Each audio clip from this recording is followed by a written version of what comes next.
చిత్తూరు జిల్లా గంగాధర నెల్లూరు నియోజకవర్గం కార్వేటి నగరం మండలంలోని ప్రొవిషన్ అండ్ ఎక్సైజ్ పోలీస్ కార్యాలయానికి చేరుకుని ఎక్స్చేంజ్ సిఐ శిరీషాదేవి గౌరవ మర్యాదలు అందుకుని కార్యాలయం ముందు చెంగల్ రాయ్ యాదవ్ ఆధ్వర్యంలో 6 మండలాల నాయకుల సమక్షంలో ఏర్పాటు చేసిన మీడియా సమావేశంలో ప్రభుత్వ విప్ మరియు ఎమ్మెల్యే విఎం థామస్ మాట్లాడుతూ గత వైసీపీ పాలనలో జరిగిన అక్రమాలు మీ కారణంగా కోల్పోయిన వేల సంఖ్యలో పేదల ప్రాణాలు అక్రమ ఎర్రచందనం రవాణా జరగలేదా తెలుగుదేశం పార్టీపై అసత్య ఆరోపణ చేస్తున్నారు వాస్తవాలు ఉంటే ధైర్యంగా ముందుకే వచ్చి నిరూపించండి కల్తీ మద్యం స్కామ్ లో ₹1 కూడా మాజీ ఉప ముఖ్యమంత్రి మరియు ఎక్సైజ్ శాఖ మంత్రికి ముట్టిందా లేదా అంటూ పలు ఆధారాలను చూపుతూ అసత్య ఆరోపణలు వద్దు మా ముందుకు రండి నిజ నిర్ధారణ అంటూ తీవ్ర స్థాయిలో విరుచుకుపడ్డారు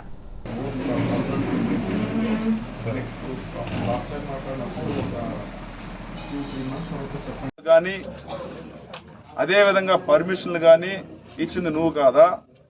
చిత్తూరులో డిస్టిలరీ పర్మిషన్ కి కృపాలక్ష్మి మీ నాయన నువ్వు కలిసి ఎంత తీసుకున్నా మాకు తెలియదా? అదే విధంగా కాళశ్రీ డిస్టిలరీలో మీ నాయన వాటా మాకు తెలియదా?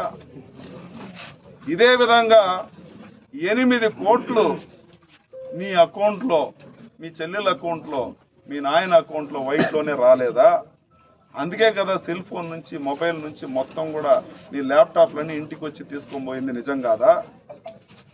ఇవన్నీ నిజం కాదని చెప్పు. నువ్వు నిజంగా నువ్వు దమ్ముంటే కృపాలక్ష్మి ఇది ఏమీ నిజం కాదు, మేమేది చేయలేదని చెప్పు. నువ్వు ఏమి చేయలేదంటే మీ నాయన ల్యాప్టాపు, నీ సెల్ ఫోను, నీ బ్యాంక్ అకౌంట్ అంతా కూడా ఎందుకు సీజ్ చేస్తారు?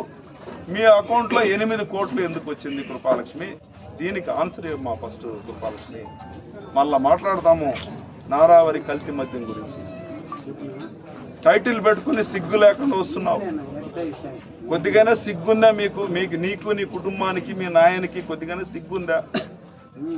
లేబుల్కి కమిషను, పైన వేసే మూతకి కమిషను, బాట్లింగ్కి కమిషను, కల్తీ సారాకి కమిషను, పర్మిషన్లకి కమిషను, చిత్తూరు పర్మిషన్కి ఇక్కడ నీకు కాళస్లో వచ్చిన పర్మిషన్కి కమిషను.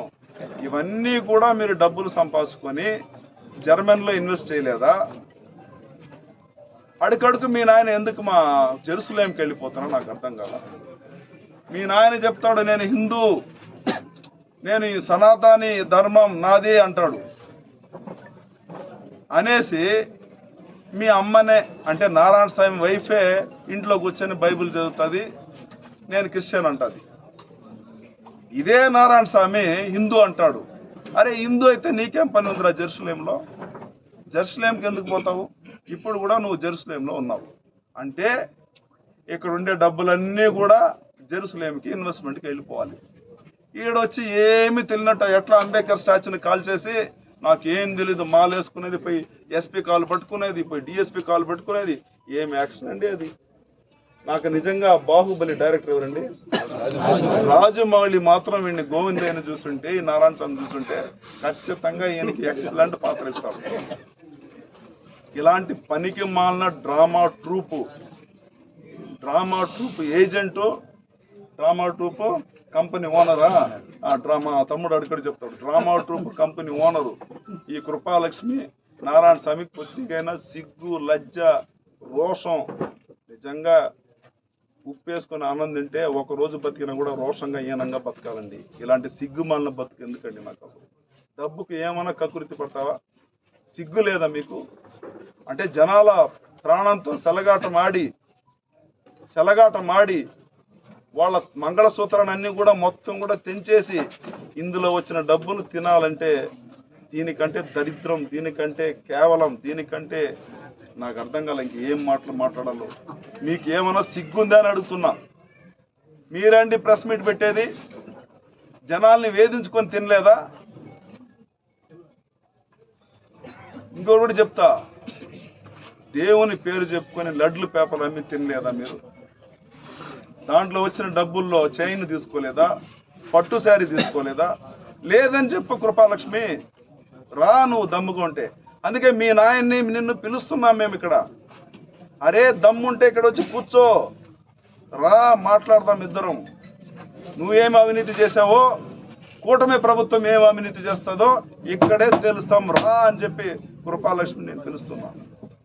సిగ్గు లేకుండా 300 రూపాయలు ఇచ్చేసి జనాలను తీసుకొస్తారా అంటే అడిగేదానికి ఎవరు లేదనుకుంటున్నారా?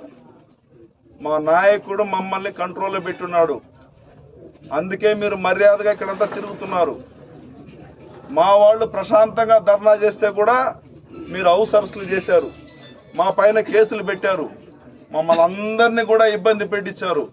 నన్ను కూడా నేను చంద్రబాబు నాయుడు గారిని అరెస్ట్ చేస్తే నేను సందులో దూరి నేరుగా వచ్చి కారట్ నగరంలో పడుకుంటే రోడ్డు పైన నన్ను కూడా ఒక అనిమల్ని లాక్కోపోయినట్టు లాక్కోపోయినారు.